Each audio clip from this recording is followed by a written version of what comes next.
I ain't gonna cap to y'all, this is definitely one of the ones. We got a chocolate chip skillet cookie or a pizookie, whichever you want to call it. And with Valentine's Day coming up, this is another delicious dessert you can make for your loved one. As always, full recipe link in my bio. So first you want to start by browning your butter. I like to brown my butter, give it a nice nutty flavor.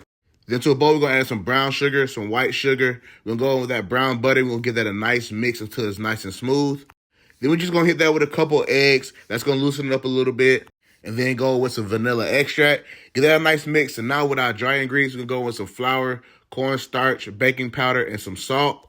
And this is where you want to apply a little bit of elbow grease because it can get tough to mix. Once you come out with some dough like this, we're going to start to apply our chocolate chips. And you can even get your kids active in this part.